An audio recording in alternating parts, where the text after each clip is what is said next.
I must compliment you on your tremendous work on Teen Titans. The present-day Teen Titans no longer flaunt their immaturity. It is still evident, but it has been changed to the innocent immaturity, if such a thing exists, that characterizes true young people in a tumultuous time of their lives. It's become easy to identify with the Teen Titans, and not terribly difficult to believe in them. In fact, it is this quality that will keep me a fan for a long, long time. That is what fan Mike Callahan from New Jersey had to say about the Teen Titans comic books that were being published back in the 1960s. But you could say a lot of the same things about the Teen Titans you're probably more familiar with, the animated series that ran from 2003 to 2006. When I think about how the show lasted for 5 seasons, that it got 65 episodes and then a movie on top of it, that sounds pretty good for a Cartoon Network show. But when I think about how it was only being made for 3 years, that's wild. That's not a lot of time. But it was enough time to literally change people's lives. So many people have fallen in love with this show. Not just kids either, not just in the past tense. Something about Teen Titans, something hard to define, has kept it in our memories. And that's what I want to celebrate. The people who made this show what it was, the writers and directors and artists. The show itself, its characters and the compelling themes. And the community that the show managed to foster. The impact and legacy it has left on people's hearts and minds. This is the journey to find out what made Teen Titans special.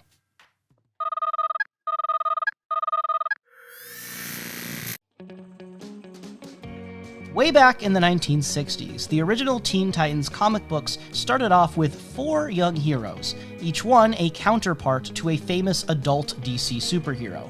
You had Robin for Batman, Aqualad for Aquaman, Kid Flash for The Flash, and Wonder Girl for Wonder Woman.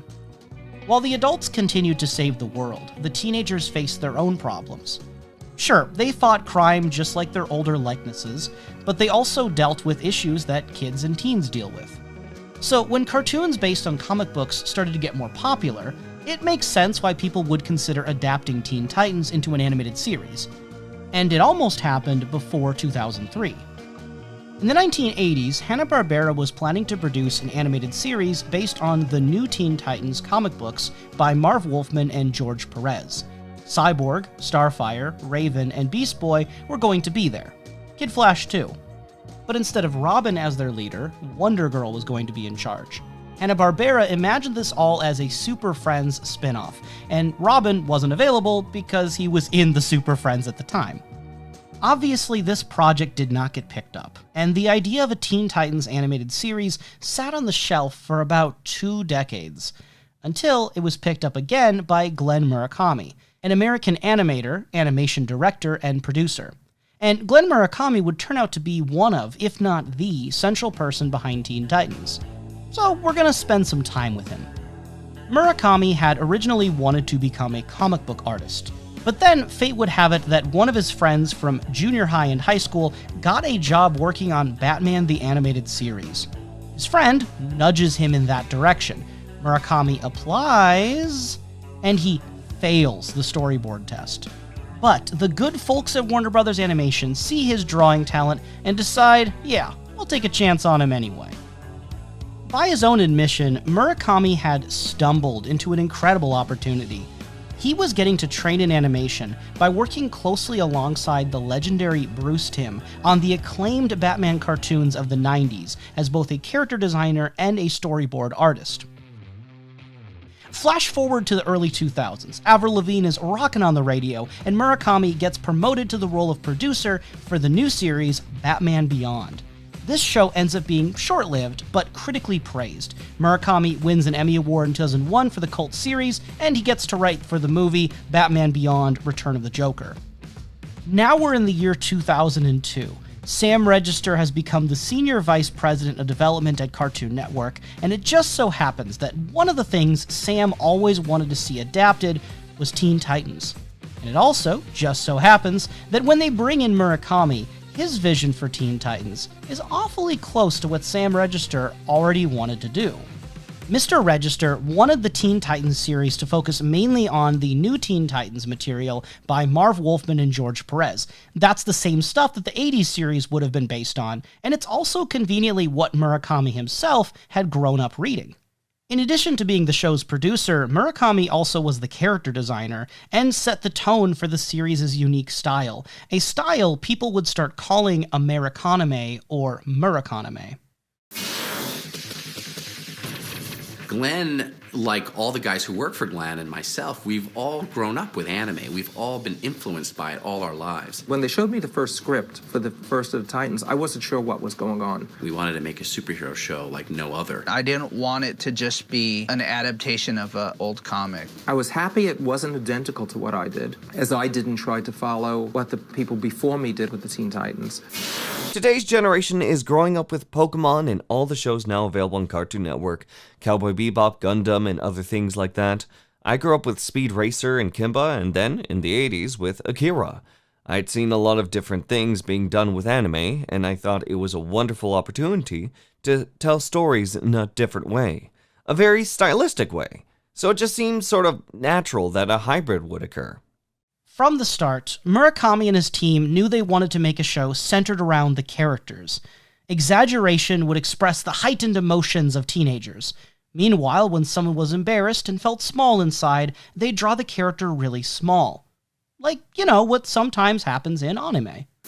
The Japanese have something called Super Deformed or Super D. It's the equivalent of like a Tex Avery-like take where the eyeballs come out. Animation's about big reactions, and the old type animation was always about things, squash and stretch. Characters can change form, characters can change design. With this show, we wanted something like that. We wanted to see how emotional the characters got. This Murakanime style was very different from Batman cartoons of the 90s, but Marv Wolfman said he loved the show, and he told Murakami and one of the writers, David Slack, that what he had been doing with the Teen Titans back in the 80s was sort of a response to what had been going on at that specific time with Marvel Comics and X-Men. And if he was doing Teen Titans today, even Marv Wolfman said he would have done them completely differently too.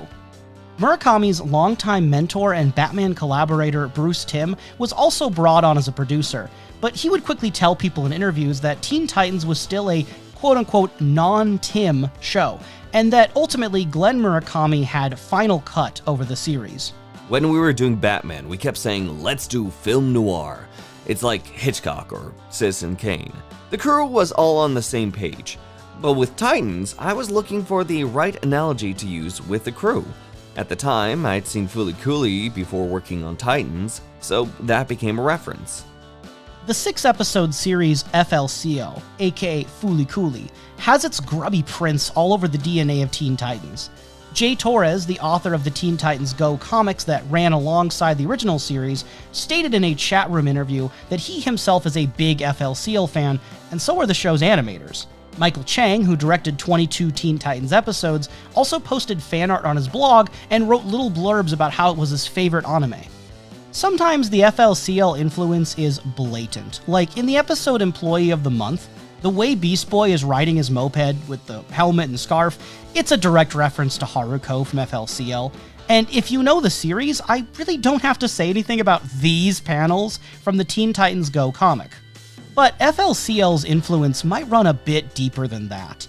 FLCL has this experimental energy and wildness that I think may have inspired the team. FLCL also was using animation to tell stories about young people, their struggles, their emotions, and their growth.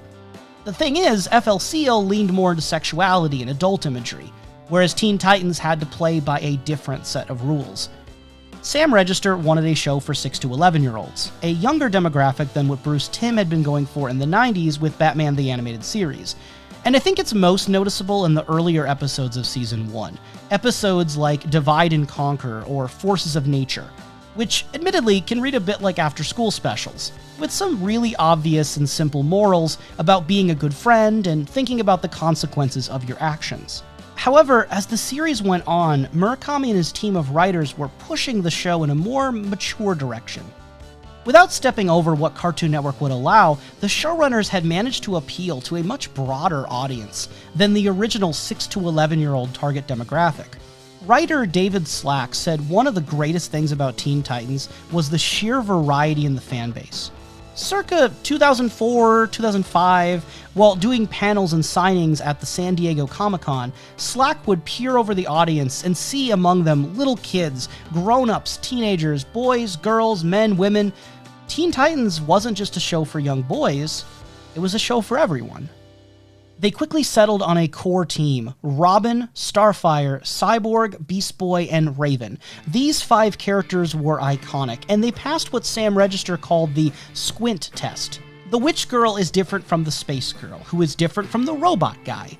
They were distinct visually, but they also had very different personalities, struggles, and stories. Robin's the leader, Starfire's the alien, but she's also a metaphor for the foreign exchange student or outsider. Cyborg's the strong man, Beast Boy's the funny one, but he's insecure. He can be all these animals, but at the same time, he's still really insecure.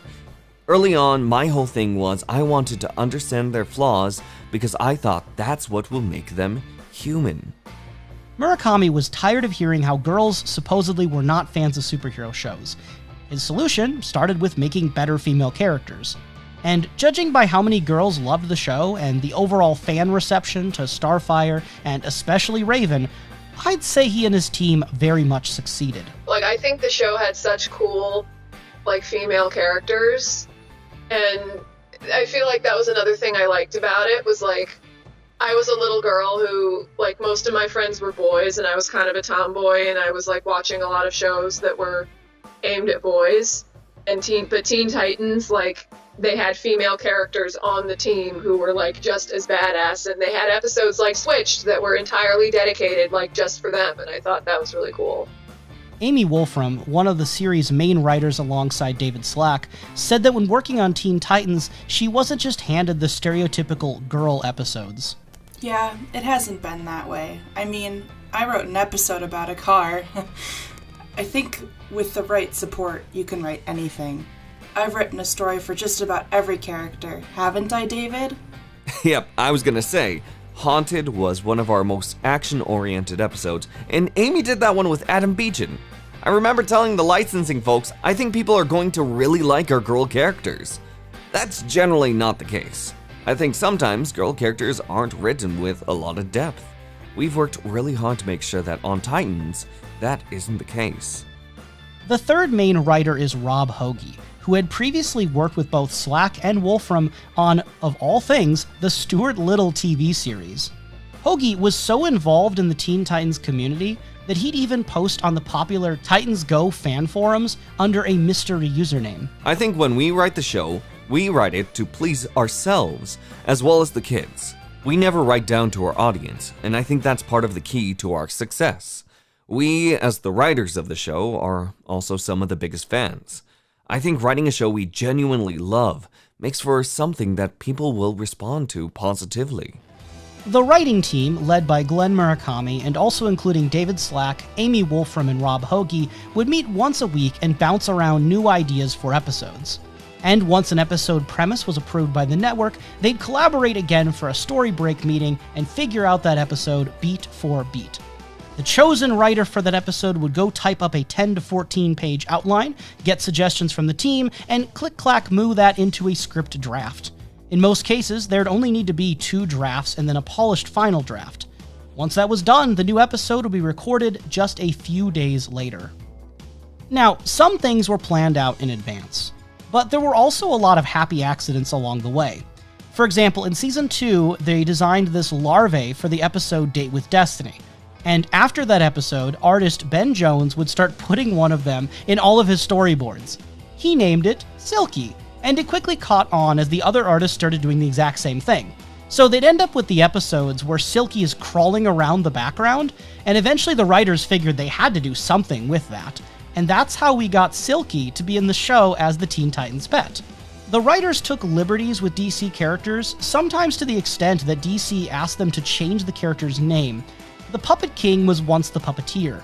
Fix-It was born from Simon. Cinderblock is based on Blockbuster, and Fang is based on Black Spider, Both of them Batman villains, by the way. Killer Moth got to keep his name, but in a past life, he too had been a minor member of the Rogues Gallery. Cartoon Network was always supportive of their creative freedom, and DC only limited them when it came to getting permission to use characters. In particular, there was a so-called Wonder embargo in effect, and it prevented any Wonder Woman character from being used in more than one place in media at the same time. This prevented Murakami and company from using Wonder Girl in the show, despite how super important she was in the comic books upon which the show was based. The team may have found a way around that at the end, though. When asked about a mysterious black-haired girl with a ponytail who appears in the hero lineup at the end of Season 5, David Slack said unequivocally it is definitely not Wonder Girl, but instead some other female heroine who will remain unnamed. The interviewer took the hint, and everyone in the room had a good laugh. Glenn Murakami gave his team a fair bit of leeway to try new things. He described their method from the start as an anything-goes approach. They weren't trying to make a typical superhero show, and they weren't even sure if it was going to work. They needed talented directors on their side to pull this off, and thankfully, they had some really good ones, such as Michael Chang, Alex Soto, Ciro Nieli, James Scooter Tidwell, and Ben Jones. They had Hak Jun Kang designing backgrounds, including the T-Tower itself, Chu Hui Song painting backgrounds, Norm Riang designing props, and Derek Wyatt as the character designer, who just kept appearing in the show a lot. Ada Van Wyck and Irineo Maramba were storyboard artists, Chris Hooton was a series colorist, and lurking behind the scenes as an executive producer and consultant was Tram Wigzell.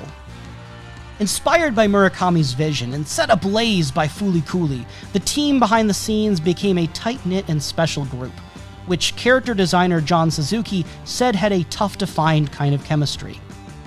As you probably noticed during the crew rundown, the Teen Titans artists had a habit of sneaking people from the crew into the show. These cameos would often start as little joke sketches or one-off homages, but whenever they needed to populate a crowd, these real-life inspired characters often found their way in. They even put Thelma, the Warner Brothers front desk receptionist, in the show as both a waitress named Pam and as the lunch lady at the Hive Academy. The energy was just so infectious. A bunch of the creators started making their own blogs and posting their art and ideas and musings. In those dial-up days of the internet, one of the directors, Ben Jones, started up his own blog, and he admitted that he was just hopping on a bandwagon. He said, "Everyone at work is starting up a blog, so I am too."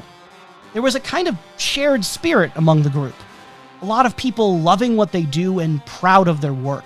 Any of them will tell you that from day one on the very first series, when we all got in a room together, everybody looked at each other and was like, yeah, this is special. Every actor is solid, and we all get along. We're good friends, and we all are actually hanging out from time to time outside of work. Carrie Payton and Greg Sipes had never done a voiceover session before, and Payton attributes this excitement to why his signature was so full of energy from the very start. It was a dream job for them. It's rare for an animated show that, after the recording session, the actors, directors, two producers, a coordinator, a PA, and a storyboard artist will sit around and play poker. Greg Sipes, Scott Menville, Carrie Payton, and I have all gone surfing. There's no big chip on the shoulder from anyone. We're all into it. Everybody cares. We had 4 actors come down to Comic-Con and support us. We're just so lucky. That's so rare. I think that shows in the end product of the show. One of the jokes I put in is that the Titans stay up all night, and that's because out of everyone working on the show, I don't think there's anyone who hasn't pulled an all-nighter. We're just really blessed. Sometimes when I go into projects like this, it's really tempting to start looking for the person who made the show special. Like, I have this instinct to find some secret auteur and point at them and go, aha! This is the genius behind it all! But really, it's usually not like that. And it's certainly not like that for Teen Titans. This was a team effort. This was something magical that existed because these exact people were working together at this exact time in their lives. And it's something that even if you gathered these people up all together again, it might never be able to be replicated ever. After all, things change. I remember right after the record of Final Exam, I was having lunch with Sam and Glenn, and they were having an argument about what Cinderblock should look like. And I had this grin on my face I couldn't get off. And they were upset about how weird he should be, or should he be made of stone? And I just remember feeling creatively fulfilled. I remember after How Long Is Forever, I was saying to some of these guys, brace yourself. This may be the best job you'll ever have.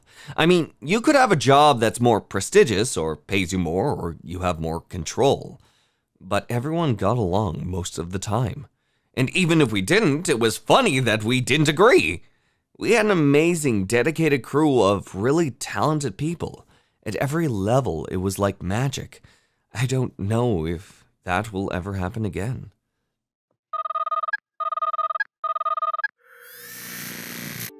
Everyone has their issues and struggles, and as long as you have a good enough support system, you're gonna overcome those issues. But you have to be willing to tell people that you need help. The second you open up about needing help, the more opportunity for getting the help you need is going to present itself. The show embraces a lot of change, a lot of character development. It is, I think, one of the more progressive shows that we got in the early 2000s that I think kind of got overlooked because it was a cartoon.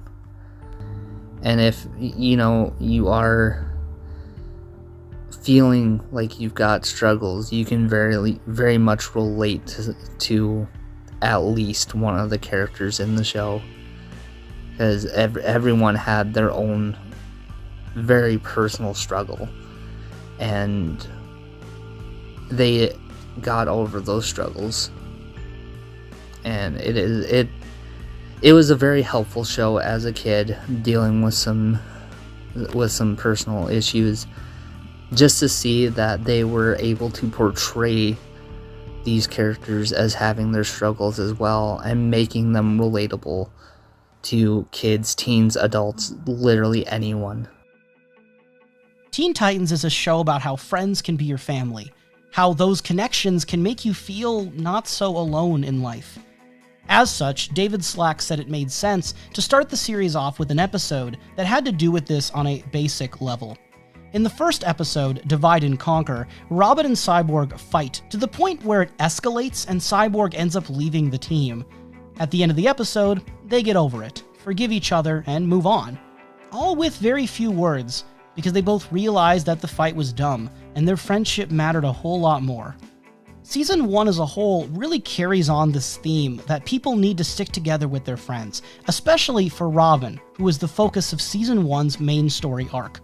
Along the way, the creators wove in these other episodes with classic TV and movie inspirations, but by the end, everything led up to Robin being tested, failing, and then rising again to beat the big bad, Slade. Rob Hoge, on the show side, and Jay Torres, on the comic book side, have both said that Robin was the hardest character for them to write. They had to focus on making this version of Robin distinct from all the other interpretations of Robin that have been in the comic books, other cartoons, and films. I had to keep telling people, stop thinking of this character as Batman and start thinking of him as a whole new character. I kept saying, he's the kid who has something to prove. If his dad is Batman, then he's really got something to prove. So, he'd have a little bit of a chip on his shoulder. He should be like Bruce Lee, little bit of a daredevil. He's a little bit of a skateboard kid. He's a little punk rock with his steel-toe Doc Marten boots and spiky anime hair. That's how we decided what our Robin would be. For me at least, Robin's superpower is that he's crazy. He's got guts. He'll jump off of a building to save somebody and then figure out how to not die on the way down. You'll just have to find out the hard way. And to me, that actually makes him the most interesting and the most heroic out of the group. This was a version of Robin that would spend hours alone in his room, poring over evidence, collecting clues and artifacts, surrounding himself with constant reminders that there was always more evil to stop. And Robin had this duality in him, where he could eat pizza and play video games with the boys and go on dates and try to be a normal teenager, but he also could get obsessive, down on himself for not being perfect, and end up trying to do way too much on his own. When everyone knows you as the sidekick to one of the world's greatest superheroes, it's like Murakami said, you might feel like you have something to prove. So a lot of Robin's journey, especially in Season 1, is him coming to terms with the fact that not only can he not do everything on his own, but it's also not healthy for him to go into that kind of isolation. As the writers were testing the waters for how serious and dark the show could get, Robin's arc fit like a green glove into Season 1's trajectory. We kept getting these reminders that a mysterious villain named Slade was the man behind the curtain, pulling the strings and calling the shots behind a lot of the crime in Jump City. Viewers would be dying to know who is Slade, so it made sense that Robin would become so narrowly focused on unmasking him too. It was an effective hook early on for a lot of viewers, even for people who weren't that big into superhero stories. Yeah, I wasn't really interested in, like, there was Justice League and, like, other shows playing at that time, but I wasn't as interested in those. I feel like the anime, the sort of quasi-anime art style was very different. Like, after Teen Titans did that, then there were some other shows that did that, like Ben 10 did that, and Avatar: The Last Airbender, but I feel like Teen Titans was the first one. And having, like, a really scary villain, I feel like Teen Titans, like you said, like, episodes like Haunted and Birthmark, they could get, like, really dark. And really, I remember when there were, like, parent protests wanting to ban the show because, like, you have Slade, who's, like, the scariest-ass villain. He's not just, like, a generic, like, superhero villain. Like, he had that, like, sinister voice, and he was, like, he was just so cool. Slade was designed to be the ultimate evil for the Teen Titans. He was relentless, he was nonstop, and he wanted the Titans. And that's what makes him scary, because he's a guy who'll do whatever it takes. Too slow, Robin. You always were. Slade kept on taunting Robin, and as all these crimes and clues began to fill up more of Robin's room and mind, all the pressure came to a head with the episode Masks. Robin masqueraded as Red X and began to steal for Slade to gain his trust and ultimately try to take him down. But it backfired, because Robin didn't let his friends in on the plan. He didn't trust them. He felt he had to do this on his own, do it his own way, and he wasn't the only one to pay the price for it. Masks was a turning point. I think I said early on, Cartoon Network asked us to do something you rarely get asked to do. We were asked to take risks. Sam said, I want you to do something you're not supposed to do. So there are things that don't normally happen in kids' cartoon shows, such as the way Starfire leaves Robin at the end. She's basically saying, you disappointed me. You screwed up. Robin had a weakness. Sure, most kids can't relate to wanting to take down a supervillain, but who hasn't gotten obsessed with something and let it get to their head? Who hasn't driven people away because they kept secrets? Or didn't trust their friends when it mattered most? Robin is at a stage where he's trying to learn how to balance his independence and private emotions against his relationships and honesty. He isn't a child sidekick anymore. He doesn't need to be dependent on an adult for guidance. But that doesn't mean he should do everything on his own when he has a team he can confide in. Early on, it was decided that Batman was not going to appear in this show. The team felt it would undo a lot of their efforts to have Robin grow up and stand out as his own character if his father figure was just hanging around. And also, they decided early on not to unmask Slade.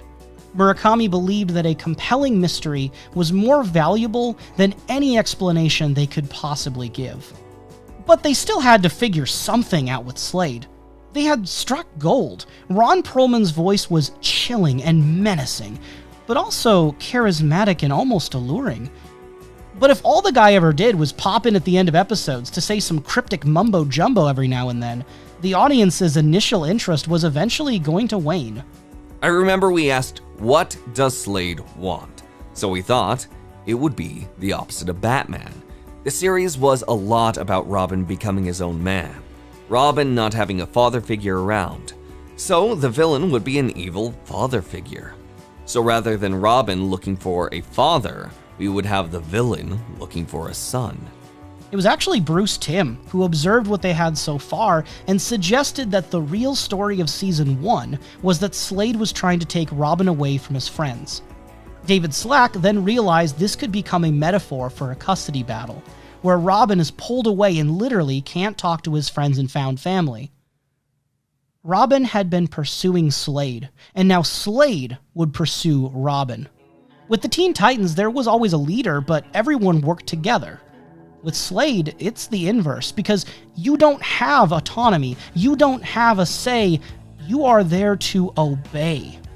It's a parallel to Batman, but in the ultimate form of regression. Under Slade's authority, Robin would lose his independence and be a sidekick again, forever. While I was researching for this video, I read through some old message boards and Teen Titans online forums. Sadly, a lot of this content is long gone. Some of it can be found through the Wayback Machine, and even less of it is still online. One of the message boards that I could still access, though, was called Forbidden Love, originally a Robin and Raven shipping forum. In a 2005 thread, one of the forum mods, Killer Moth, wrote a short essay titled My Father, the One-Eyed Man, wherein they compared Slade's relationship with Robin to his relationship with his children in the comics. For those who aren't comic book savvy, here's the rundown. Slade's oldest son is Grant Wilson, aka the original Ravager. Killer Moth writes that Grant is like Robin because both are brash and given to their anger and obsessions. Furthermore, when Robin reaches his lowest point, his Red X persona is very much like the Ravager persona. Slade's younger son is Joseph Wilson, aka Jericho, who we meet in Season 5, even if his Slade connection is never confirmed in the show. Killer Moth writes that Joseph is like Robin because both compartmentalize their emotions. Both are concerned about their friends, and both try to be careful about the damage that they cause to others, such as when Robin warns Raven about harming Dr. Light in the episode Nevermore. The simplified reading that I get is that Robin in Season 1 is like a split somewhere between the two sons, and in this way he is also like Slade's daughter, Rose Wilson, who was once a Teen Titan herself before she was driven mad and turned to Slade's side as another Ravager. Robin created the perfect son for Slade. It was a way to not only have a perfect soldier for his machinations, but also a way to undo the possible guilt he may have felt for his sons, as he focused on his double life as saboteur. Ironically, while it was Grant's similar fixation traits that brought the Teen Wonder to him, it was his son's Jericho's traits and the bonds Robin made with the Titans that snatched the one-man army from the soup and forever from Slade's grasp, and losing yet another son. Slade isn't just a menacing villain in the show. He's also a stand-in for a psychologically abusive, controlling, and manipulative parent. Robin's struggle becomes the struggle of many teenagers. How do you become your own person, with your own healthy self-image, while living under tyranny? Thing is, Slade is also cool. He seems to know everything. He's always confident. With him, you don't have to worry about making wrong decisions, because he'll make all the decisions for you, and he'll win at any cost. He's got so many traits of toxic masculinity all rolled into one. And that kind of parent, in real life, can do so much harm to a child that's trying to form a healthy idea of what men are like. In this case, it's a teen boy who is starved for healthy outlets for his emotions. So the end of Season 1 is powerful, because Robin chooses his friends and family over Slade.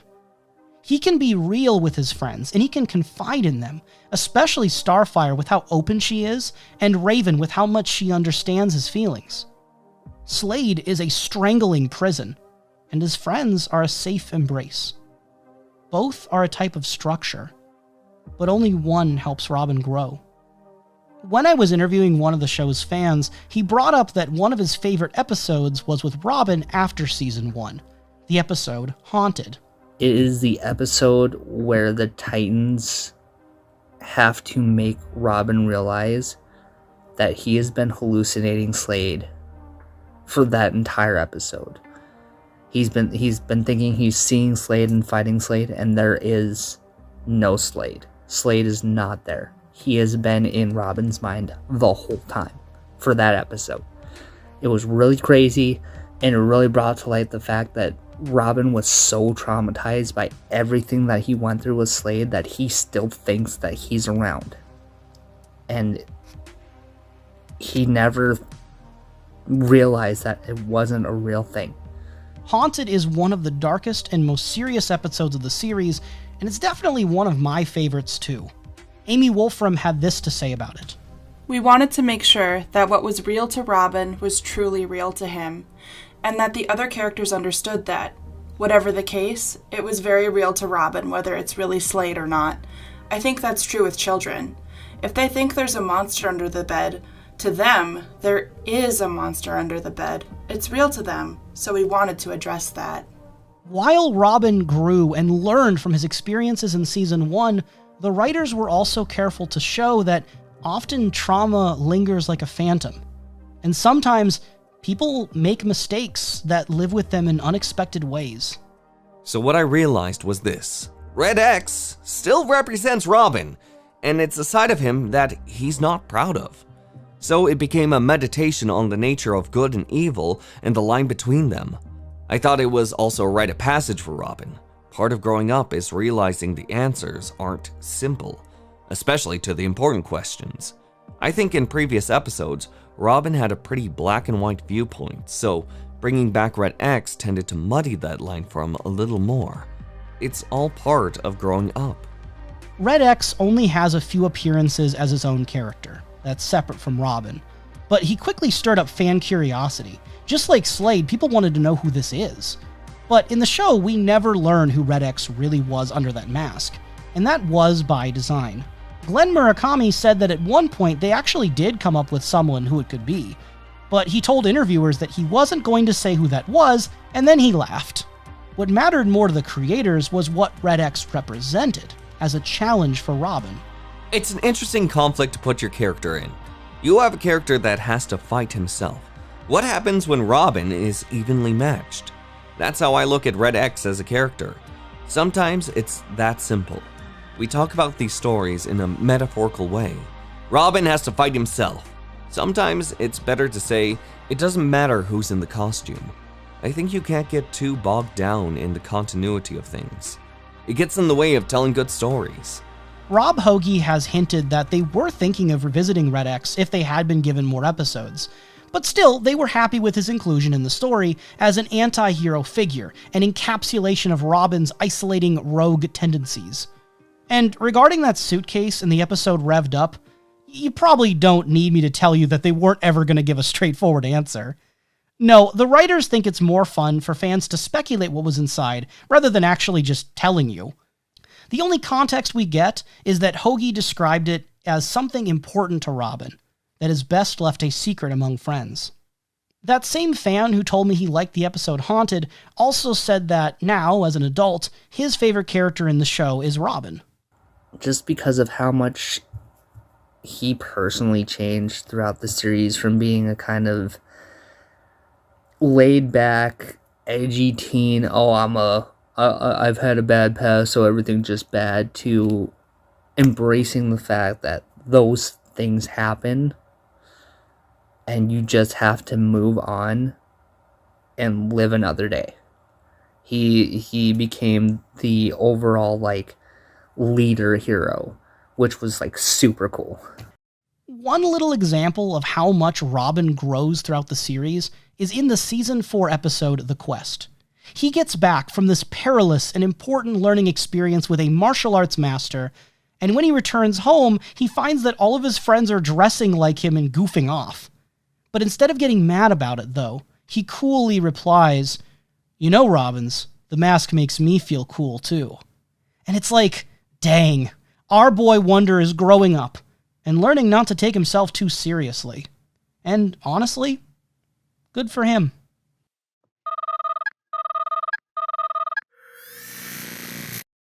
My dad was always a huge comics fan, and there were 4 of us kids, so when an episode would come out on Saturday night, we'd often be watching the TV, and I'd catch it. I remember not really caring much at the time, kind of uninterested at first, but then I was really into the show by the time season 2 ended over a year later. That's the first time I can remember being really excited for next week's episode, because the second to last episode ended on a major cliffhanger, with all the Titans all having been divided and conquered by Terra, and suddenly at the end, there they were, alive and well and regrouping for an all-out showdown.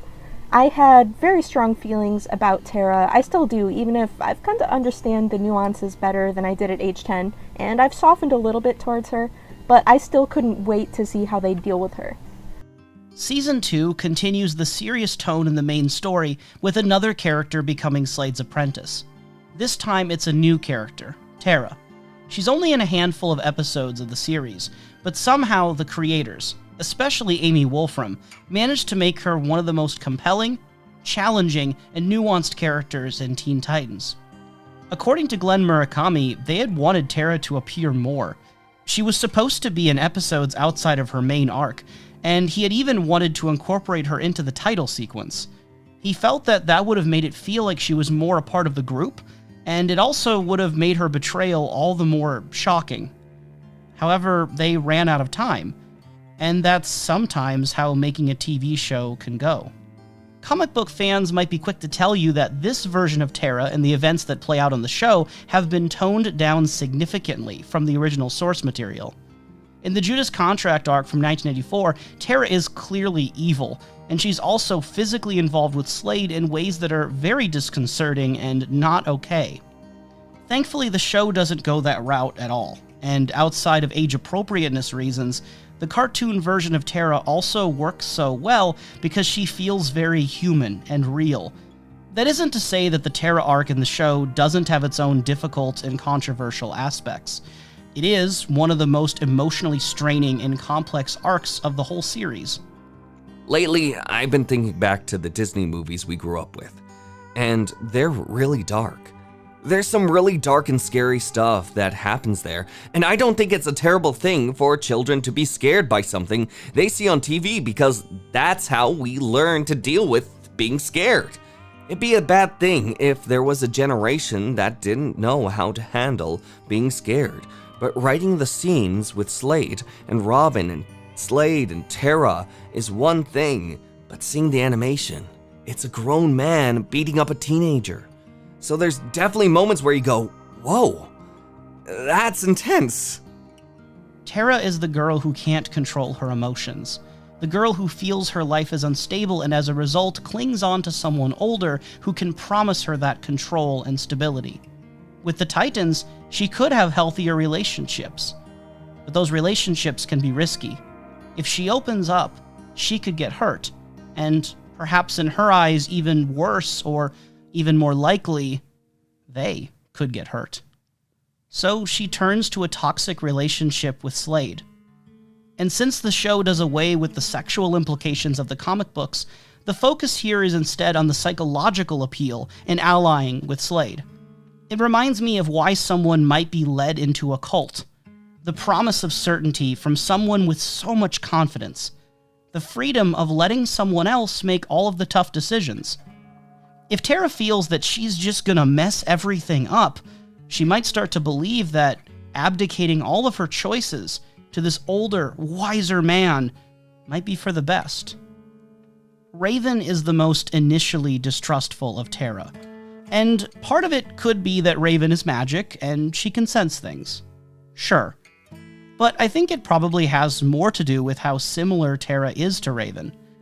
Both of them have this internal conflict when it comes to regulating their emotions. Both worry that their powers could end up hurting people that they care about. That's why Raven spends all that time alone in her room, reflecting on her emotions, practicing meditation as a form of self-care and self-regulation. But Terra doesn't know the techniques that Raven has learned, and she doesn't have a support system of friends like Raven does. Terra is a ticking time bomb. Not because she's forever doomed to hurt everyone around her over and over again, but because she's an at-risk youth. She doesn't have a foundation or rock.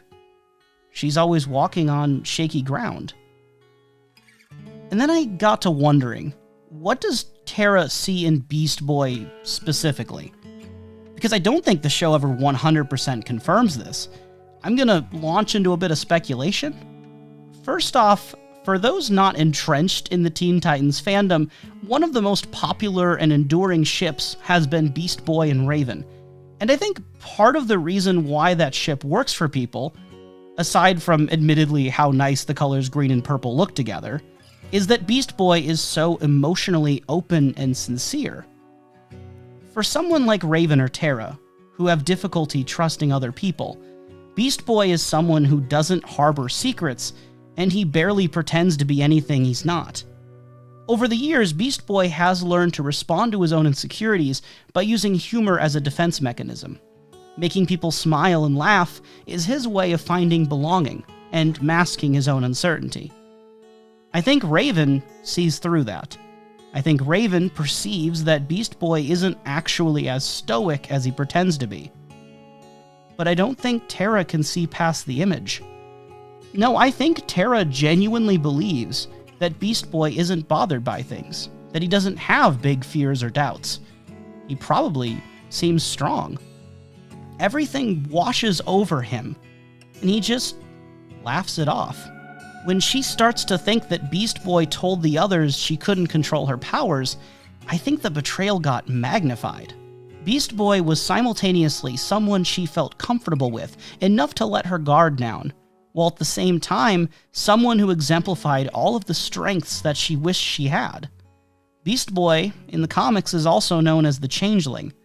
No matter what he changes into, he's always the same, always himself.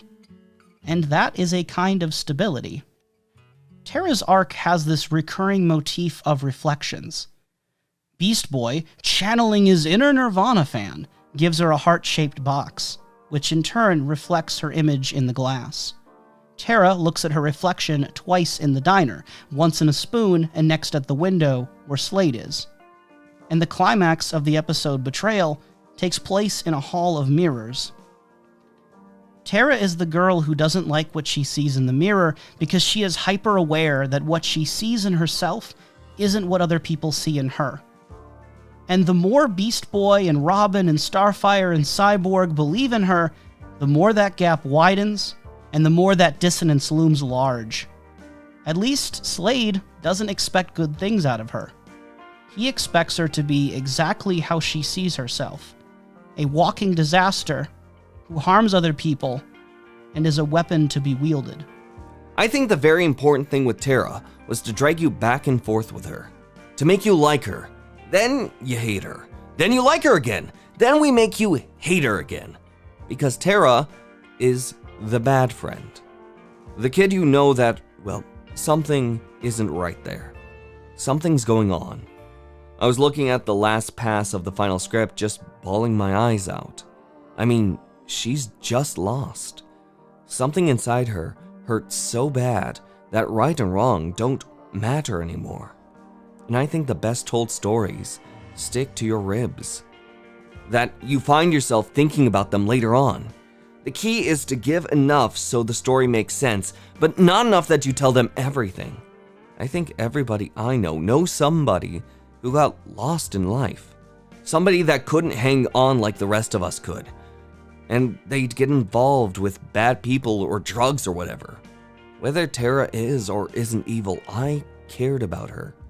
I was sad to see her go. I think Tara's story is a story about responsibility. I think Tara doesn't feel responsibility for anything she does. As a result, she feels very out of control. She feels like she needs somebody else to be in charge of her. In the end, she finally does take charge. Whether or not she was actually a good person or an evil person, I think she finally resolved whatever was plaguing her.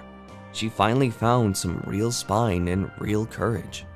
Real control doesn't come from the outside. It's not some authoritarian hand pushing you around. Real control is internal. It's self-awareness, accountability, and action. I'll have more to say about this when I get to Season 5 and the show's finale, Things Change. All I will say right now is that there are a lot of Terras in real life, and their stories matter.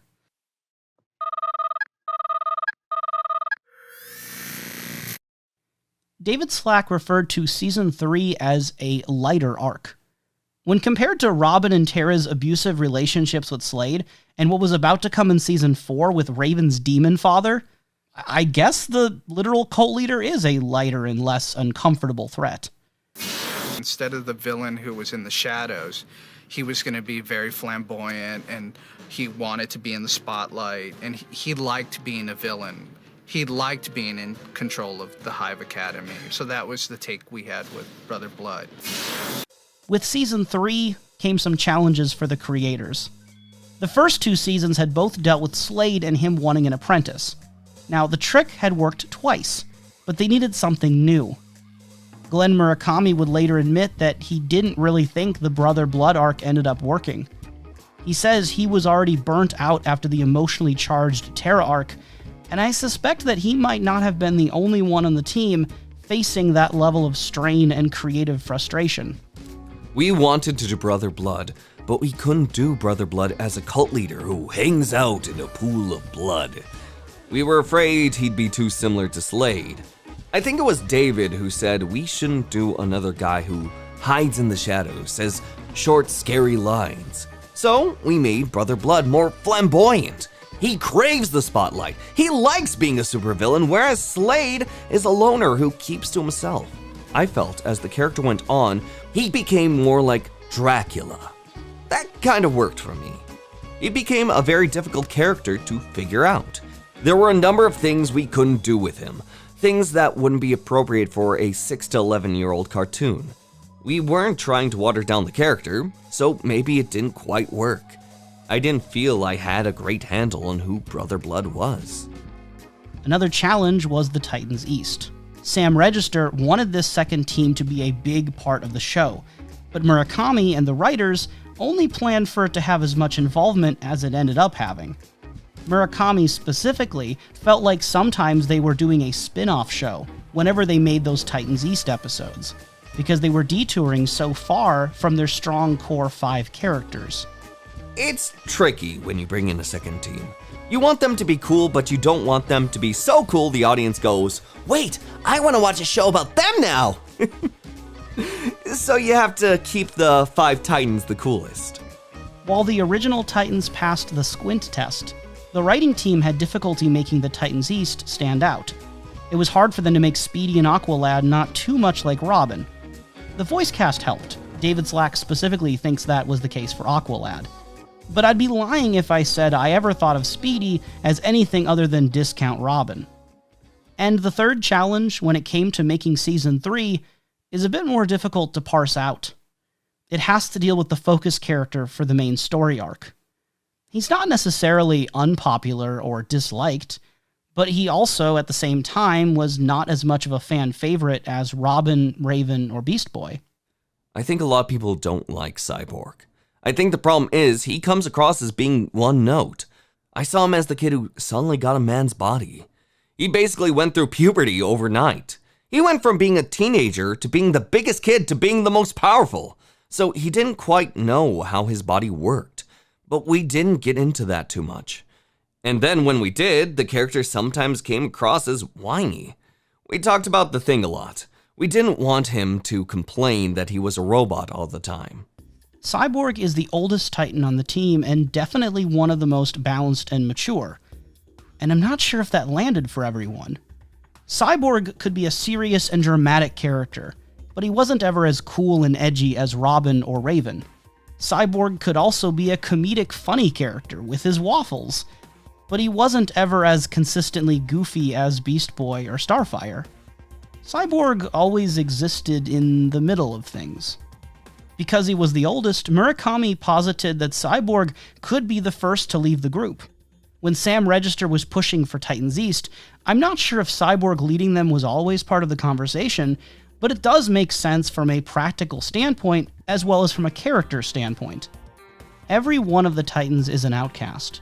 Robin is an orphan, and the most stable adult in his life for years was a man who dressed up as a bat and fought crime during the night. Beast Boy has been looking for a sense of belonging since way back in his Doom Patrol years. Raven has multi-dimensional demon prophecies working against her, and Starfire is literally from another planet. That leaves Cyborg, who is an outcast because of his body. By every other account, Cyborg is the least unusual member of the group. He is a dude who loves sports and fixing up cars. He likes video games and has a big personality. When he's happy, he's really happy. And when he's mad, he's really mad. But it's not like he has to worry about his emotions destroying a town. No, he was on track to live a pretty normal life. But then one day, everything changed. And due to things outside of his control, due to a freak accident, his life would never be normal again. There's that relationship that Cyborg has with the kids that have prosthetics. The cool thing about some of his parts was something we heard from a parent. Her son had a friend at school who was diabetic, and when he told his mother, he mentioned he's just like Cyborg. So we had given this kid a way to understand his friend.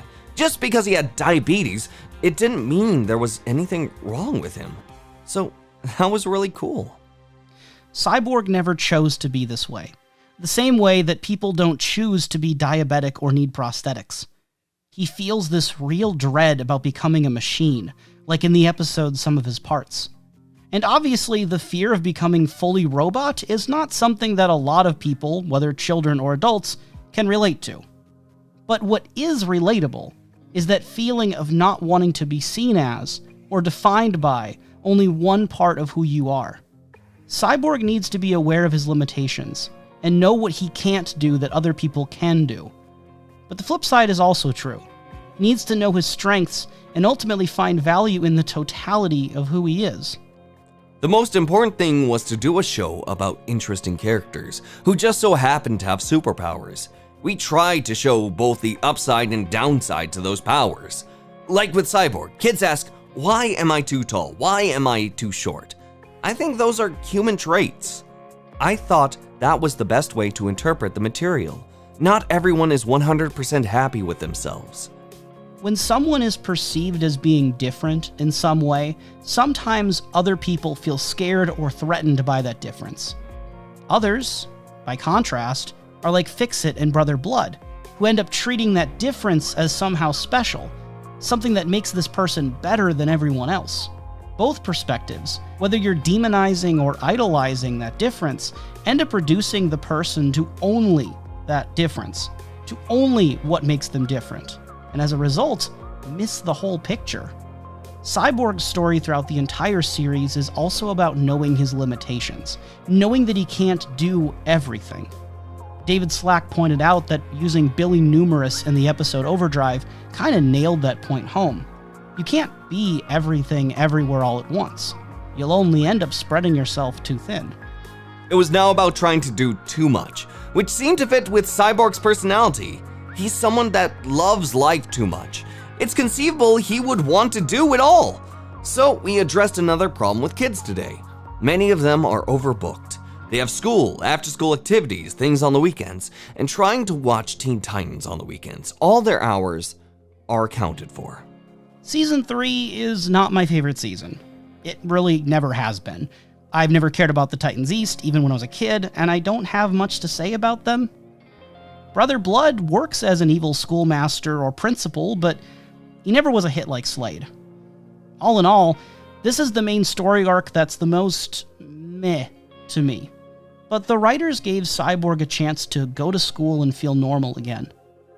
David Slack described it as, quote, Cyborg essentially goes back to a time before his accident where he's able to have friends and be an athlete. And I think that was important to Cyborg, to have those experiences. But what's most important, I think, was that he was able to step away from it. There's a certain kind of comfort that comes from feeling quote-unquote normal, but it's not the real you. Really belonging isn't blending in and fitting in. Really belonging is when you're with the people who let you be you, warts and differences and eccentricities and all. And I think, by the end of Season 3, Cyborg realized he didn't have to leave his home and friends to find that feeling. he already had it.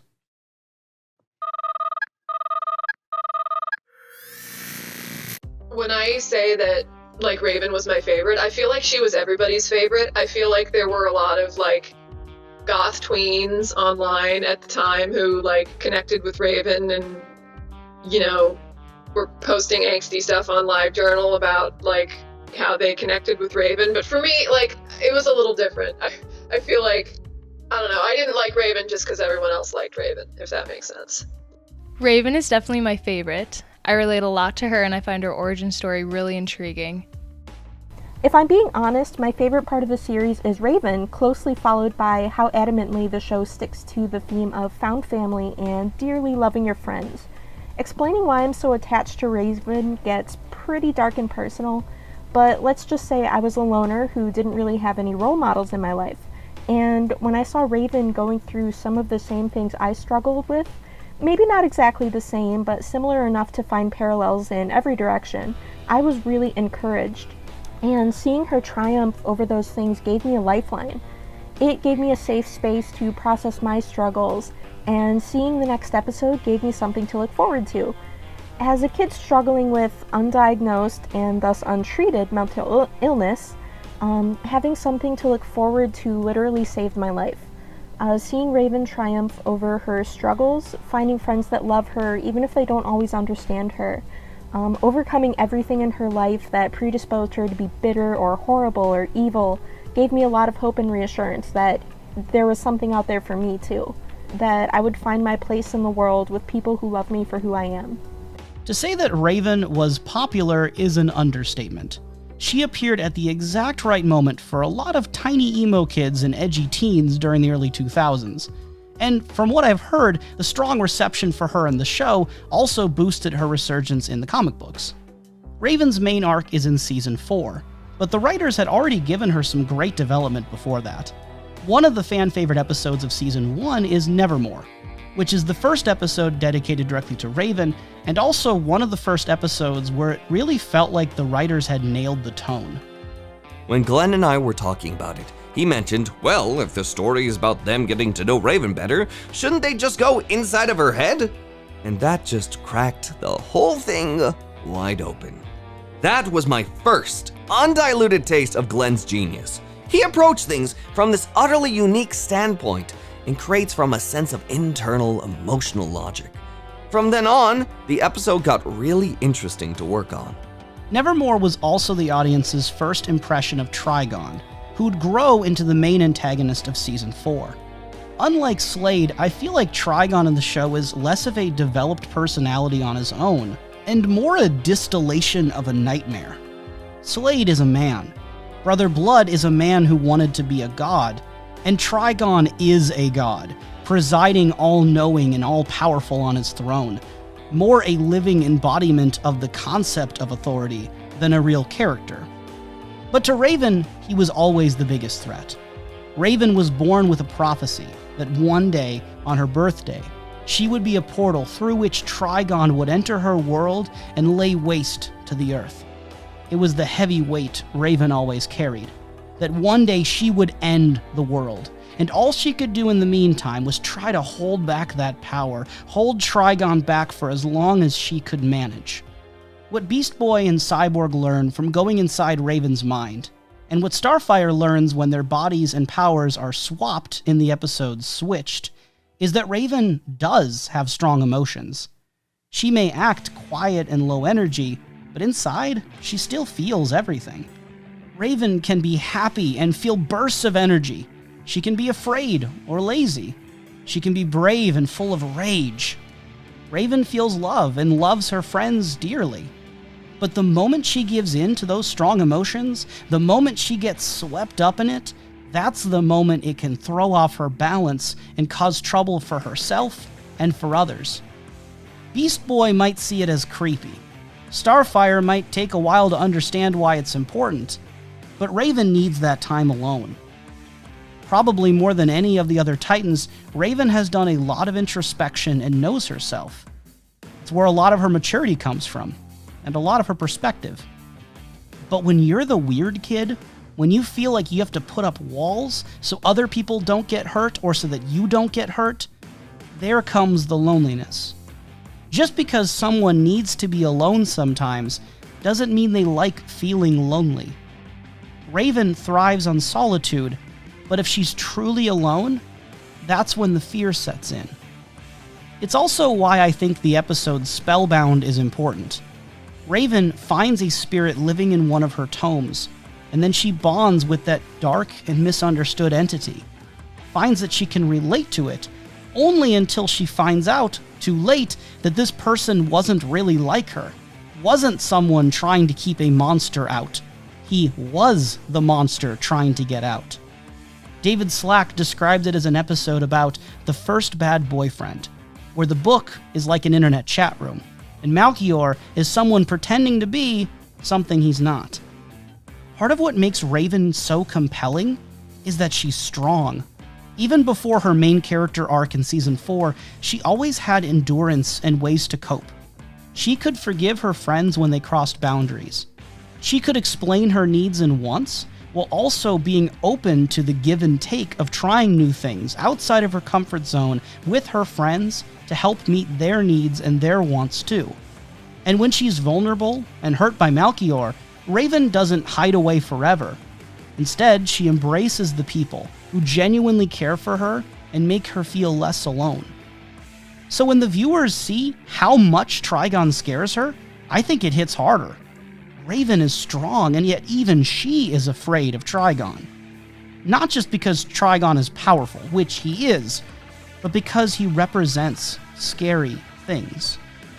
My favorite arc is the Season 4 arc where a prophecy Raven's been dreading all her life comes true. Her father comes to end the world, and even though it reverts her to a child in the process, she still manages to take her power back and banish him, saving the world in the process, of course. My relationship with my parental figures is complicated, let's put it that way. And that episode where she said that line blew my mind. You may have created me, but you were never my father. Fathers are kind. Fathers protect you. Fathers raise you. I was protected by the monks of Azarath, and I was raised by my friends. They are my family. This is my home, and you are not welcome here. Though it wasn't my father that line brought to mind, I took the concept of defying someone who thought they had control over you and applied it to someone who had been emotionally cruel to me for years at that point. And it felt so incredibly validating to finally see that you don't have to put up with someone treating you horribly, and you can take your power back. I think the whole story of Raven became a metaphor about the fear of growing up, among other things. Most people I knew when we were kids were excited about growing up. There was an excitement about being old enough to do various things, but there was also this fear. You have to get a job and have responsibilities. You can't play in the afternoons anymore. And the even greater fear, maybe you wouldn't even want to play in the afternoons anymore. So I think Raven's fear was centered around this fear that she would grow up to be like her father. And I think that it's a metaphor that does resonate quite strongly for a lot of people. Most of us, no matter how much we love our parents, wouldn't choose to be just like them. And unfortunately, someone with a bad parent carries that sense of legacy, that fear you will grow up to be like them. The metaphor is clear in Raven's speech to Trigon. Sometimes your parent is someone who you want to grow up to be. And other times, that parent may just be someone who helped to bring you into this world. And sometimes your family are your friends. The people who take care of you. Not necessarily anyone you are biologically connected to. That may be too philosophical for a kid's cartoon show, but it's there anyway. The reason Raven stops time in the episode Birthmark, according to David Slack, is that it represents how she is running from the fears she doesn't want to face. He thinks it was Amy Wolfram who came up with that idea, and I'd believe it. Perhaps you could also link that to all the people being turned to stone. Frozen in place, unable to move forward, stuck between fight and flight. And there's a certain irony.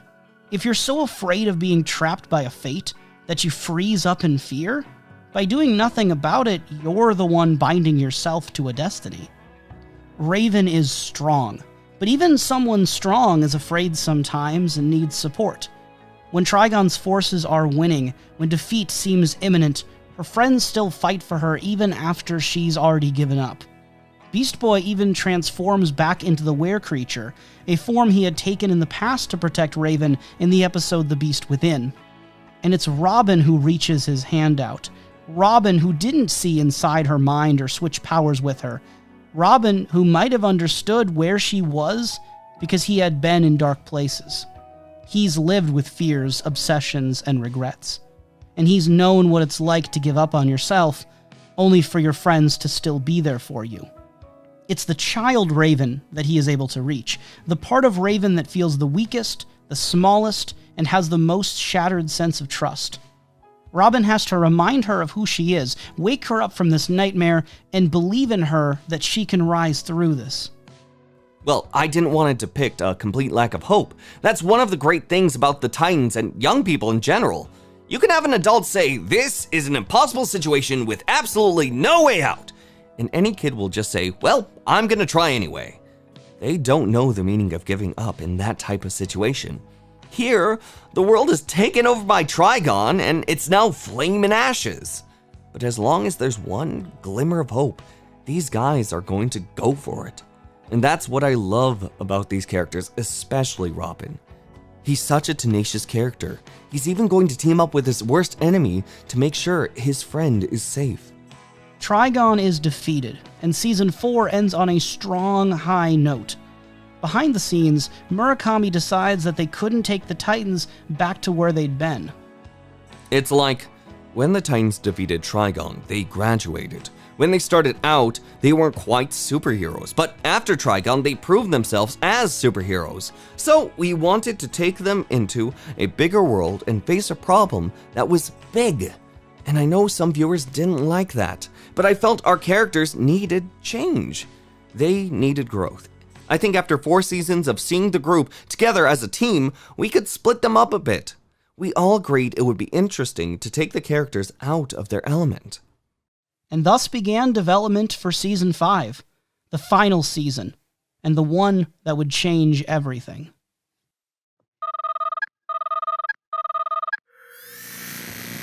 According to Rob Hoge, the team was told that they were going to get 20 episodes for Season 5. In the seasons before that, they'd only previously had 13. So the team got ambitious. Hoge, Wolfram, Slack, and Murakami mapped out the whole season. And then, after they had everything planned, then they were told that, no, you're actually only going to have 13 again. Which resulted in what Hoge described as serious modifications to the scope of Season 5. Members of the team, for sure at least Hoge and Murakami, started to emphasize that this season was when the Teen Titans were going global. Wolfram spoke about how it would encompass the themes of young versus old, how the new Brotherhood of Evil would set out to destroy every young hero, and the Teen Titans would never be able to go back home because they'd be constantly on missions all around the world, split up from each other, all in the efforts to save these new young superheroes. But I never liked Season 5. Not as a kid and not now as an adult. There are some good episodes, don't get me wrong, but it is my least favorite story arc. The Brain is the least compelling villain in the series for me. As a friend of mine put it, if Trigon was the devil, the Brain is the dirty bubble. The push for more and more new, less developed hero characters was the Titans East from Season 3 all over again, but this time on a much bigger scale. Sam always wants more characters. And the network always wants more characters, but it works out very well in expanding the world, which helps make the show more exciting. It also gives the toy companies more characters to play with. We wanted Season 5 to be bigger, better, more characters, more action, more adventures, and the best way to do that is to add more characters. Rob Hoge describes how everyone in the crew was involved in compiling this massive list of every possible Titan and Titans-related character that they could find. They went through old issues and guidebooks and ended up with what he called an ultra-long laundry list of every possible character they could include. They sent it to DC Comics, got back a list of who was approved, and then used just about every character that was on that list. And while I get the potential enthusiasm, I think this ultimately led to a bloated cast of characters that we didn't get enough time to really know. I think it goes back to what Focus Shadow was saying earlier about why Justice League hadn't appealed to her. Season 5 almost didn't even have an arc, or like the whole season was one, continuous arc. So yeah, I feel like there could have been more adapting, some of the Tamaran stories, stuff like that. There was Titans East, and then there was in season 5 there were literally all these like honorary Titans. It just the cast got too big, and I wasn't interested in, even though I knew something about the 80s comics, and so there was this cool element of like, oh, they're going to adapt so-and-so, and put them in the show. Like, that was cool for like 2 minutes, but I kind of liked the main 5, especially Raven. So I was like, I want to watch the Teen Titans. I don't want to watch these other people while the Teen Titans are away. Like, it was very like, shows with like a huge ensemble cast are more popular. I'm thinking again of shows like Game of Thrones, where there were like literally hundreds of so many different storylines at once. With kids, you have those. I remember like David Slack using the word iconic. Like, you have your characters, like, and this is your show. Like, it's always going to be about those characters, if that makes sense. I think a lot of people were like, these stories suck, but we were building an arc. I thought it all came together in the end. I thought it was cool. We felt like the audience grew up with these characters, and I didn't want it to get boring. I mean, it seemed like we were starting every episode with some emergency at Titan's Tower, and then Beast Boy would do some goofy bit involving food. Then they get called on a mission. I felt we were getting a bit formulaic. I liked season 5 because we shook the stable ground the Titans were on. We put them on unstable ground. We kept putting them in environments and situations they hadn't been in before, splitting them up, and I think by doing that, we saw some sides of the characters that we hadn't seen before. I'm proud of the 5th season. Those are the kind of stories we wanted to tell. With David Slack working on the direct-to-video movie Trouble in Tokyo, a lot of the work on season 5 was divided between Wolfram and Hoagie, with Murakami as the main one advocating the Brotherhood of Evil and the Doom Patrol be used, since he was a fan of both. Early on, when I was asked what cartoons I would like to work on, I answered Teen Titans. And when they asked me what other DC properties I was interested in, I answered Doom Patrol. Once again, I thought they were characters who were really interesting, stuff that hadn't been done before. We showed the Doom Patrol as sort of cynical and jaded superheroes. I thought that showed what the Titans might become if they aren't careful. That was interesting to me, and then having Beast Boy recognize that. And I can see some of the potential. The Doom Patrol are like this adult version of the Teen Titans, and as Hoagie has pointed out in an interview, their old school way of doing things shows some interesting contrasts. I also think this season ended up doing a lot for Beast Boy, even beyond the development he got from season 2 with the Terra arc. From what Hoagie has said, it wasn't even their original plan to make season 5 into a Beast Boy season. It just kinda happened. I think it shed an interesting light on who Beast Boy is. The class clown of the Titans actually comes from a strict military family. That his dad demands a great amount of discipline. I thought that made Beast Boy's levity all the more interesting. He was a father figure, but he was also a very stern father, and he was also a very, you do what I say, don't veer from it. He was more missions first, nothing else matters. No matter what it takes.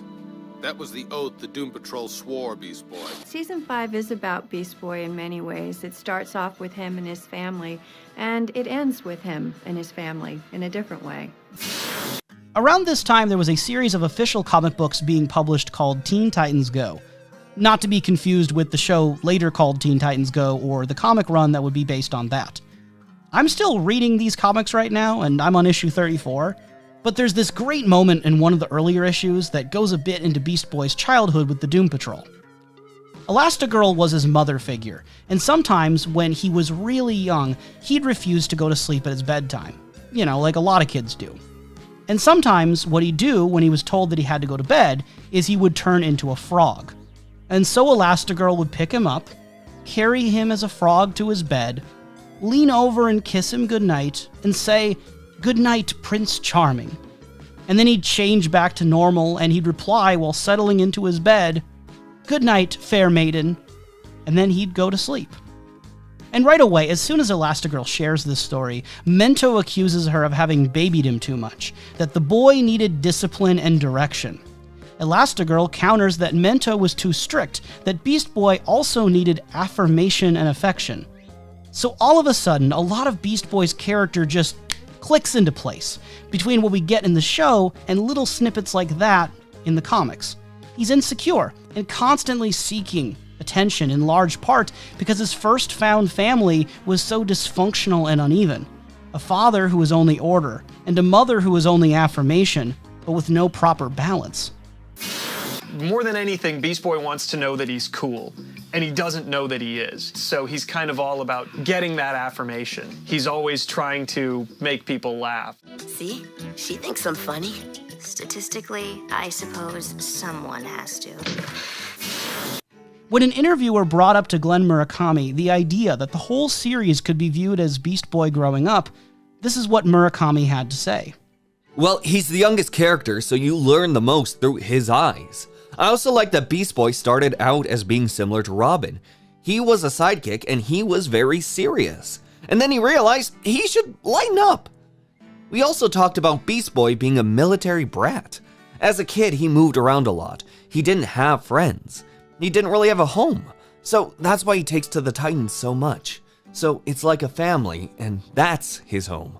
So all throughout the 5th season, it's Beast Boy that doesn't want to split up. It's Beast Boy that wants to go home. He's always been through all that, traveling the world with the Doom Patrol, being obsessed about fighting the Brotherhood of Evil. And then you have Robin turning into Mento. That was the parallel. And now that we're this far into the video, I'll throw my beans into the pile and say that, yeah, Beast Boy is my favorite Teen Titans character, and he always has been. I think it goes a bit beyond just that green was my favorite color, and still is, and that I love Peridot from Steven Universe 2. But no, I think it runs a bit deeper than that. I came from a dysfunctional family where I didn't have a consistent, healthy male role model for most of my childhood. I was also insecure, and I probably used humor as a defense mechanism. I always sought attention, always wanted to talk, always wanted to be part of the group, but I never knew quite what to say or how to fit in, so I ended up a lot of times just being the butt of the jokes. And to a 4th or 5th grade kid who already wanted to be a vegetarian, the representation factor with Beast Boy was huge. I didn't know any actual vegetarians personally, so seeing Beast Boy on TV helped normalize for me that lifestyle choice and that code of ethics. It was so affirming, since I lived in a very meat and potatoes part of the world. In middle school, I became the goofy and naive guy who would hang out with the emo kids. I was somehow both more mature and less mature than others my age. And I could read a lot more into this and go on, but this isn't therapy, this is a YouTube video. Yet I will say that I was crushed by what happened to Tara. And when I saw that last episode, Things Change, I mean, this show was always going to linger with me. I think it's time we talk about Things Change. While the team thought Season 5 was going to have 7 additional episodes and be 20 episodes total, according to Rob Hogie, they had been told at the very beginning of Season 5 that this was going to be the end of the show. It gets a little more tangled and confused because later on Twitter, David Slack would say they had been planning a Season 6 when they got word of the show being cancelled. But regardless, I want to push back on the notion that Things Change wasn't intended as an ending. It really sounds like most of the team knew this would be the series finale, or at least could be. And it was something Glenn Murakami had specifically really wanted and had been talking about even back in Season 3. Rob Hogie argued that the 2-part finale with the Brotherhood was the Season 5 finale, while Things Change instead was the finale for the series as a whole. I remember we all got together to watch a screening of the last episode, and I thought about it. We always conceived the show as a metaphor for things that would happen to kids on a playground. We used that tool a lot, using things that would be relatable to kids growing up. I think the cool thing about Things Change is that metaphor broken down, and it became, to a certain extent, kids actually on a playground. And that was a great way to end it. I love Things Change. It is easily my favorite episode of the series, and it is among my favorite series finales of any show ever. But it's also always been extremely controversial, and it's been divisive among fans of the series ever since it aired. Honestly, it leaves me feeling like they didn't finish the series, that they just left it open-ended. Whenever I rewatch the series, I always skip the last episode because of that. One of the main points of criticism is that many fans have felt that the series ended on a cliffhanger, that Things Change left unresolved questions. Is Slade back now? Is this really Tara? And if it is Tara, why doesn't she remember what happened? The character's name is not Tara. Nowhere in that script is the name Tara written.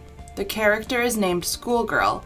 I have my own opinion on what's going on, but I didn't want to spell out if she came back and why she came back and how she came back or why she didn't want to be a superhero. I think people are expecting us to answer how Tara came back, or what's in Robin's briefcase, or who Red X is, and all that. We were never going to sum it all up and put a nice bow on it, but I think it's fun for fans to fill in some of those blanks themselves, like who triggered Slade's mask in Haunted. I think that's a good thing. Glenn Murakami, who said the anime His and Her Circumstances was an influence for him on the episode, has argued that the show was always about changing and shifting gears, and for him, it was a good ending to Tara's storyline. I think the thing people don't realize about Tara is she wasn't cut out to be a superhero. She had superpowers, but she wasn't cut out for that. And that's what makes her a tragic character. And I think that's what makes that character interesting. It's hard to explain that sort of thing to people. Like, some characters are born to die. And that doesn't mean we don't like that character. That's the lesson of that character. I've seen arguments about whether or not it was a cliffhanger, but I'm on the team that feels it was very much a cliffhanger. Any information we were given was never explained. It's left up to extrapolation and supposition, and while that can be fun in certain kinds of stories, it's incredibly out of character for this show. I've never felt closure for what happened to Tara. I still don't know what they were implying. Did she have her memories? Was she choosing to avoid Beast Boy? I'm even concerned now, ignoring everything traumatic in your life isn't a good way to cope with it, you know?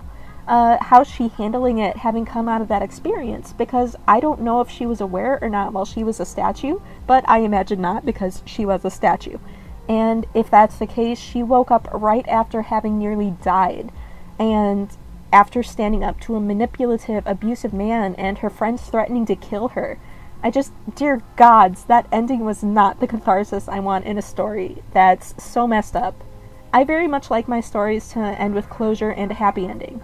I know it's not always how life goes, but that's what stories are for, helping solve the wounds life leaves you with, at least for me. I've always viewed Things Change from Beast Boy's perspective and for what it means to me for the series themes. But Zira brings up some great points about Tara. And I believe there's definitely good reasons to dislike Things Change or be dissatisfied with it as an ending for the whole series. So if you're watching this and you feel like the ending genuinely sucks, I hear you, and I do respect your viewpoint. But that's not going to stop me from gushing about how perfect I think this episode really is. The whole message of that episode as a last episode was Beast Boy learning that things change and you have to move on and it can't be the way it was when you were a kid. And I was too young to understand that. For me, I was just sad. Why is the show ending? Why can't we have a season 6? I told you I liked the Tara episodes, so I was thinking, why can't Tara just come back and join the team? You know, the point of that episode totally went over my head at the time. But now, that's the whole point. I think it perfectly fits as a series finale. You know, having your one character who wishes, why can't everything just go back to the way it was? And then the girl who may or may not be Tara, presenting the kind of opposing viewpoint. And again, I think most of because I remember reading the message boards and the episode reviews after it came out, and because most of the fandom was older than me, they understood the message of the episode. At the time I didn't. At the end of season 4, when everybody turned to stone and Raven unfroze everybody, all along I was thinking, oh, Tara's gonna get unfrozen too, and we're gonna see Tara again. So it was nice that that. We don't know if that's how she got unfrozen, but that was always my personal headcanon, that Tara's gonna come back, and she came back. So I think the student in Things Change is Tara, the same Tara, and that she probably does remember everything that happened. I also don't have any reason to think that she lost her powers either. She almost certainly was freed from the stone at the end of Season 4 when Trigon was defeated, which means that she's had however long Season 5 is to think about these things and make her choices before she comes into contact with Beast Boy again. I think Tara decided that her way of coping and surviving was to forget and move on. She doesn't want to hurt anyone, and she doesn't want to get hurt herself. Tara's been trying to find a sense of normalcy. Maybe she spent time with Beast Boy in the episode because she still had doubts and wanted to make sure of her decision before it was final. Maybe it's because she wanted to prove to him that she's not the same person anymore. Maybe it's because Tara selfishly wanted just a few more moments with someone she cared about. But she ultimately tells Beast Boy that the girl he's looking for is only a memory. He has to move forward and accept that they're going on different paths. And if she has her memories and powers, this isn't something inevitable. This is a choice that she's making. In reality, I don't think people are ever meant to be. I think people have a lot more choice and free will than that. And I think Tara is grabbing her control and freedom, even if it means it hurts. Even if it might not be something that everyone agrees with or thinks is right. Even if it's messy.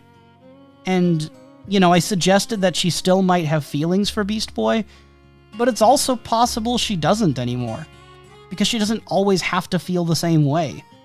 She's had more time, and she has a new life. What I like about Titans is that a lot of kids can look at Beast Boy and be Beast Boy. There's something about the Titans being vague that the kids can project themselves onto the characters. I love when kids come up to me and tell me they really like a character. I like that they really relate to these characters. I think that's important to people. I think Things Change is, in a way, a reaction to fans taking it all way too seriously, or projecting too much onto the characters, like thinking, these characters have to be in a relationship, these characters have to like each other, but in real life, you just don't always get everything you want. I hope that makes sense. I spoke with Zira, one of the show's fans who was critical of the ending, a bit more following the initial interview questions. And Z expressed further concern that Tara is making unhealthy choices if we go by Things Change. Tara is ultimately denying her reality and her past and might be falling back into unhealthy patterns. And I think Zira might be right. If you look at the series as a whole, as Tara's story and not Beast Boy's story, it does raise questions of whether there's a clear point or growth. I think Tara's complicated. I don't know by the end if she will get better, if Tara will grow up in a good way. But in real life, how many kids screw up and keep screwing up? I think in the last episode, Tara is surviving, and maybe that's where she's at right now. I don't know if Tara's happy yet, but I hope that soon she can be. And as for Beast Boy, he grew up in an unstable environment and was constantly seeking attention from others for his validation. He learned to make other people laugh and make them smile, and he never wanted the good times to end. I think Things Change is his wake-up call, that sometimes things in life won't be fair, and you can't stop it. All you can do is adapt. That's growing up. That's at the heart of Teen Titans as a series, and I think it's beautiful that Murakami and Wolfram went out of their way to make the final episode this message, not only for Beast Boy, but for the audience. So much of growing up is realizing that people are complicated and imperfect, that no one really has it figured out. People are constantly shifting, and your emotions will get hurt sometimes. People will leave you. They will break up with you, they will end the friendship, they will simply stop talking to you one day, they will move, they will raise a family or get jobs or get too busy. Sometimes people die. Sometimes people live on without you and are actually better and happier because they left you. Sometimes they're wrong and sometimes they're right. Sometimes these are choices, and sometimes tragedy just happens. And these are things you can't control. Things change.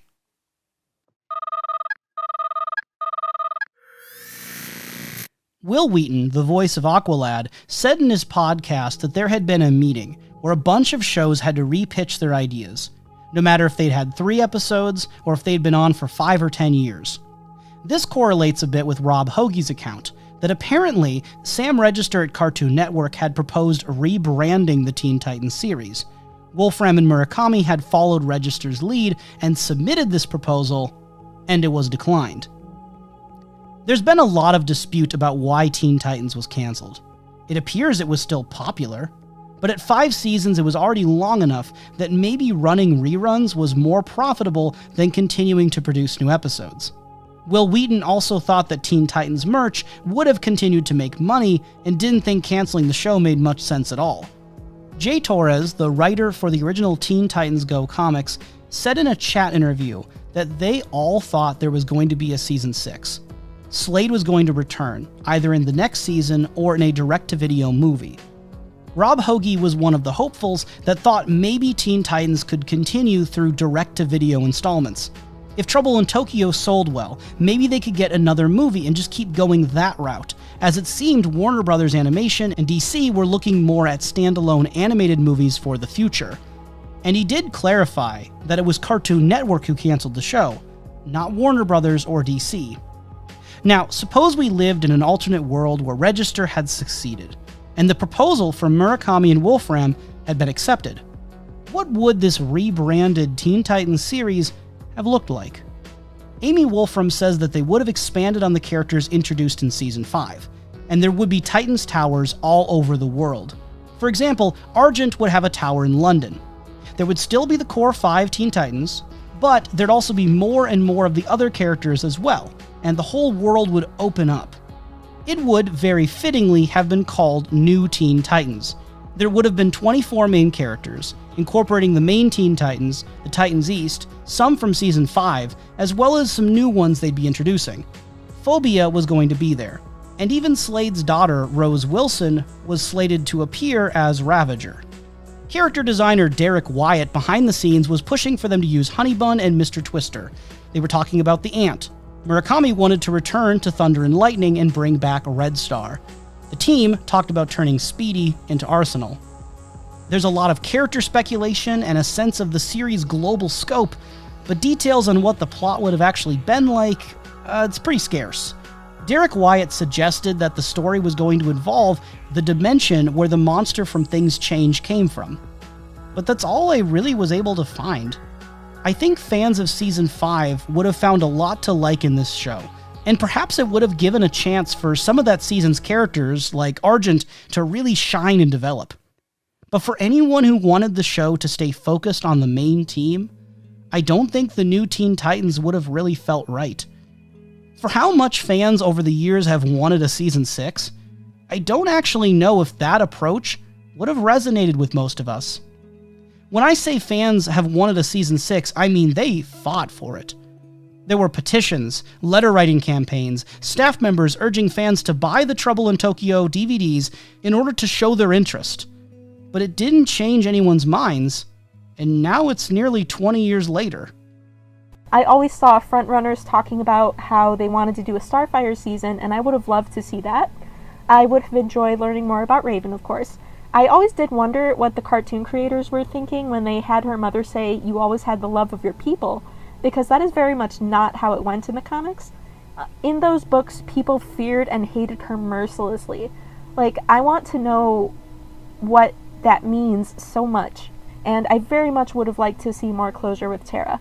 And I really, really love Jericho's character in the comics. I would have loved to see more with him. He's the son of the biggest villain in the entire series. Look me in the eye and tell me there's not a whole season arc right there. When Season 6 speculation is brought up, it often turns to Starfire. She is the glaring omission. Every other core member had a main arc. Beast Boy even had 2 if you consider Season 2 and Season 5. But Starfire never got that. Several times we talked about doing a Starfire story. We would talk about these really cool Starfire moments, but then it would get absorbed in a storyline.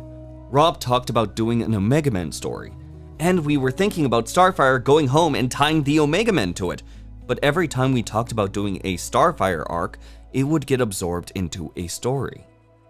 To tell you the truth, when I was a kid, I never liked when the Titans went into space. I think they went into space at the same time that the X-Men went into space. I think it just seemed like those storylines went on so long. I remember thinking as a kid, gee, I wish they weren't in space so long.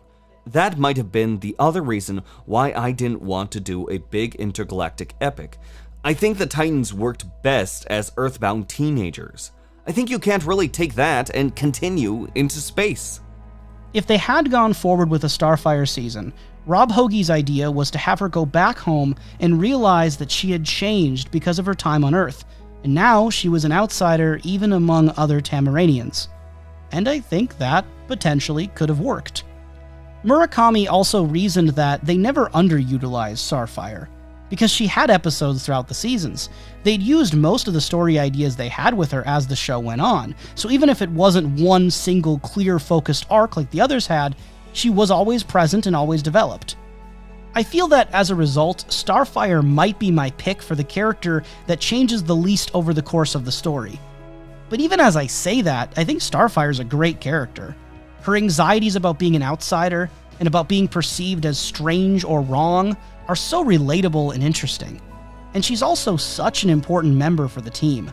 When I was a kid and I was like, I told you, like, I was in trouble at school a lot. I was really hot-tempered, and like I would get in like arguments with teachers and stuff and get in trouble. And like with Raven, she was always like, it was always talking about like controlling your emotions, and like there was this ideal of like, oh man, if Raven can do it, then I can do it too. I never was quite as successful as her.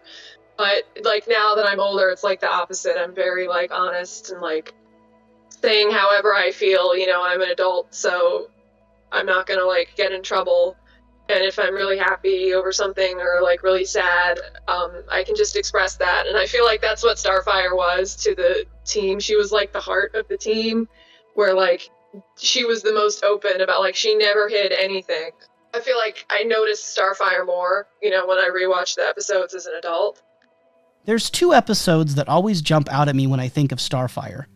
First and foremost is Transformation, which borrows the imagery of FLCL to portray Starfire's pimple and how it sends her on a quest to understand her changing body.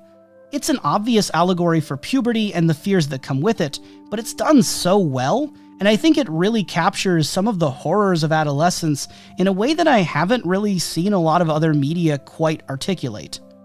And the second episode is How Long Is Forever, when Starfire is sent into the future and she sees what could become of her friends if she suddenly disappeared and the group fell apart. Cyborg's machine side has rooted him to the tower. Beast Boy is nothing but a spectacle for others' amusement. Raven has fully withdrawn emotionally, and Robin is fine, mostly, but he does have a very bad mullet, so there's that. Another thing I liked about the episode, besides the time travel, I'm a sucker for time travel, is that it roots into a basic fear of childhood. Will we be the same people when we grow up? That one was a joy to write. I like the way it came out in the end. My original working title for that one was Best Friends Forever, which is a bad title, but it seemed to be something everyone could relate to. I think everyone has someone from their childhood that they can't relate to as an adult. So I thought there was something emotionally powerful there. I had this idea that as Starfire went through the vortex, she saw the future change for the better. But Glenn said, "You don't want to show that." And he ended up being right about that. A boy locked in a custody battle who needs to let go and trust his friends. A girl unable to control how her emotions and her behavior hurt other people. A boy who got into an accident and just wants to feel normal again. A girl afraid of what she'll grow up to be. A boy raised in a dysfunctional family who just wants everyone to be happy. And a girl confused as a stranger in a strange land and a stranger even to her own body.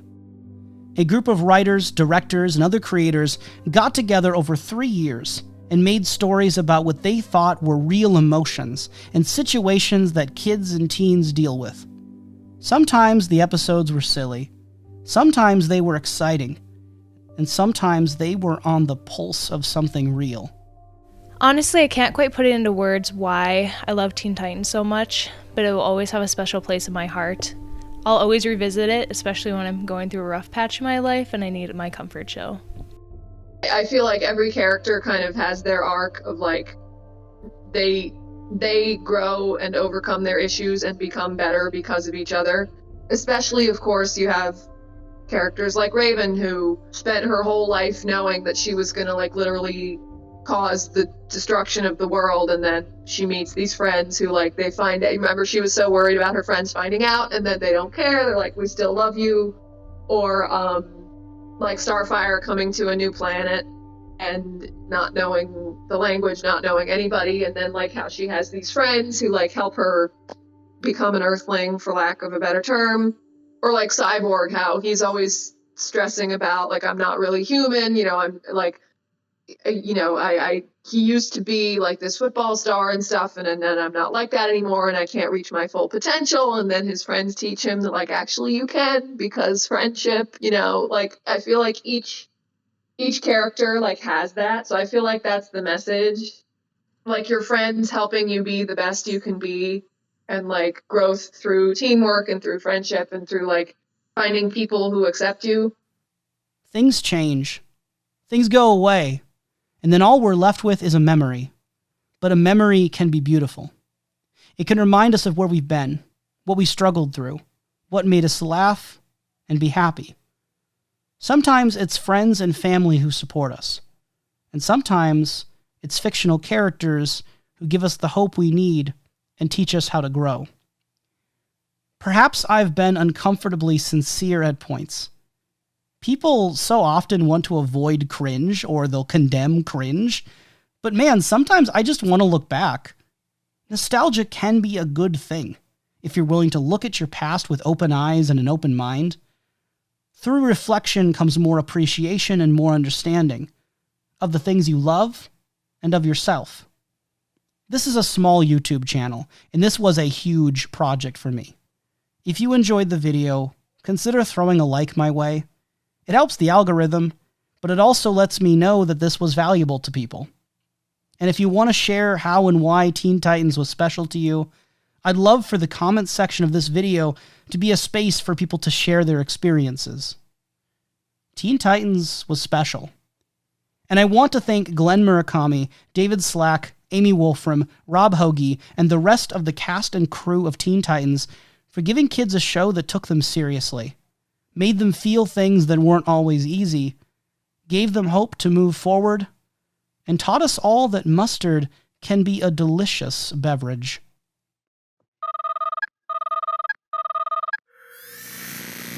For me, like, the best part of Teen Titans was definitely, like, once I joined the fandom. I had already been, again, like, playing the Flash games on the website, or there were a few fan sites, like, Titans Tower, where they didn't have a forum, but they would post, like, episode reviews, or they would do interviews with the writers of the show. Like, they would post interviews with David Slack or whoever, and so I would read those. But when I joined TitansGo.net, I don't remember why I decided to like join a forum. But again, I was very young. I was literally in elementary school. I was like one of the youngest people on the site. I was on TitansGo.net for hours every evening. Like in every like thread that I could, I became like, you know, that website had a ton of users. I became like the number 8 most prolific poster of all the posts. Like most of the users were older, and so it was like, I'm this little kid and I get to hang out with like grown-ups and talk about this. And I'm a teacher now, and I use a lot of skills. Like for my students, I make my own PowerPoints and stuff, and I like draw my own picture books for my students. That started with TitansGo.net because I saw people doing fan art, so I started doing fan art. I saw people making like the graphics, like the avatars and the signature banners, right? So I downloaded GIMP and I taught myself how to do computer graphics. Like, people were making AMVs, or I guess not technically AMVs because it's not anime, but like the episode music videos. So I taught myself how to use Movie Maker, and like a lot of the bands that I, like the artists that I still listen to with music, I discovered on TitansGo.net. Like, it's weird, like, saying it out loud, but like it became a huge part of like developing my interests and like discovering things. I would not have discovered a lot of these things if I was not on that website all day. And the vibe was like, it was usually like so fun.